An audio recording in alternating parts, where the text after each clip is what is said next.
नमस्कार दोस्तों, मैं प्रमोद कुमार सैनी आज की चर्चा में आपके सामने उपस्थित हूँ। दोस्तों, 7 अक्टूबर 2024 लगभग सुबह 7:30 बजे का समय। सुबह सुबह मैं नहाने के लिए कपड़े निकाल चुका होता हूँ और बाहर से गली में से आवाज़ें आ रही है ज़ोर ज़ोर से, कुछ लोगों के झगड़ने की, आपस में वाद विवाद की। मैं बाहर निकल कर देखता हूँ, एक अजीब दृश्य मेरे सामने नज़र आता है। एक परिवार में आपस में एक बात को लेकर झगड़ा है। कोई 16 साल का लड़का, जिसको उसके परिवार में ताऊ लगने वाले व्यक्ति ने कोई चाटा या थप्पड़ लगा दिया, उस बात पर वो पूरा परिवार एक दूसरे से लड़ने को तैयार। और दोस्तों, सबसे बड़ी हैरत की बात, उस परिवार के मुखिया, लगभग 70 साल का उस लड़के का दादाजी, वो हिंसा के लिए इतना उतारू कि मुझे कोई डंडा, कोई हथियार मिले, मैं इस सामने वाले का सर फोड़ दूँ। बार बार उस व्यक्ति, जो उस लड़के का ताऊ लगता है, उसकी गर्दन पकड़ने को तैयार, बोलता है तूने हाथ किस तरह लगा दिया। इसी तरह से उसकी दादी, जो 65-70 के बीच की उम्र के ही, और वो भी लड़ाई में। दोस्तों, फिर उसके कुछ ही मिनट बाद में उस लड़के का पिताजी आता है। वो भी उस व्यक्ति को, जिसने उसको थप्पड़ मार दिया, बता रहे हैं, उसकी गर्दन पकड़ने के लिए, जबकि वो उसका नाते में बड़ा भाई लगता है, रिश्ते में पारिवारिक मामला है।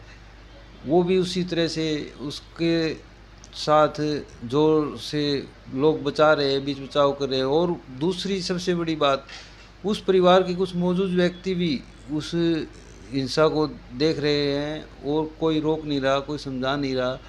जबकि वो कहते हैं कि हम कोई भी समस्या हो, उसका फैसला समाधान करने में आगे रहते हैं। दोस्तों, जब मैंने ये दृश्य देखा, एक 70 साल के बुजुर्ग व्यक्ति को इस तरह से हिंसा में अपने आप को झोंकते हुए, जबकि ऐसे मुखिया, ऐसे बुजुर्ग व्यक्ति को, अगर सामने वाले की गलती है तब भी मिलकर बैठ बात करनी चाहिए। दूसरा, फिर भी ना माने तो कानूनन सहायता लेनी चाहिए, ना कि हिंसा में अपने आप को झोंके।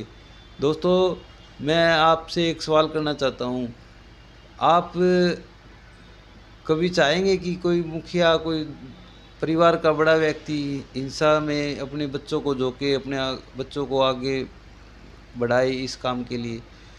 बड़े लोग, घर के मुखिया लोग, केवल समझौता, शांति के लिए बने होते हैं। उनका अनुभव होता है जीवन का, उनको शांति से कोई रास्ता निकालना चाहिए। और जब बात परिवार की हो, तब तो ये बात और भी बहुत मायने रखती है कि आदमी शांति से मिल बैठकर बातें करे। दोस्तों, मेरी आपसे प्रार्थना है, अगर आपके आसपास भी कोई ऐसे परिवार हैं जिसके मुखिया लड़ने को तैयार हैं, हाथापाई को तैयार हैं, हिंसा को तैयार हैं, उन परिवारों से कृपया सावधानी बरतें। और उसमें भी ख़ास बात, जो परिवार के आपसी झगड़े को भी इतना ज़्यादा बढ़ा दे, उन लोगों से तो बिल्कुल सावधान और उनसे दूरी बनाकर रखने की ज़रूरत है। जो व्यक्ति अपने परिवार की इज्जत को इज्जत ना समझे, अपने परिवार को परिवार ना समझे, उन लोगों के साथ संपर्क ना बनाने में ही भलाई है। जो व्यक्ति अपने परिवार का ना हो सका, वो दूसरे का क्या होगा? अपने पैसे के अहंकार में, अपनी ताकत के अहंकार में लोग आजकल इतना गिर चुके हैं कि सबसे ज़्यादा अपने परिवार को परेशान करते हैं। दोस्तों, ऐसे बुज़ुर्ग की मैं कभी इज्जत नहीं कर सकता, ना ही ऐसे किसी बुज़ुर्ग व्यक्ति को, अपने लोगों को ऐसी शिक्षा देनी चाहिए। दोस्तों, ऐसे बुज़ुर्गों से, ऐसे परिवारों से सावधान, मेरी आपसे यही प्रार्थना है। नमस्कार दोस्तों, ऐसे दृश्य बहुत दिल को दहला देते हैं। धन्यवाद।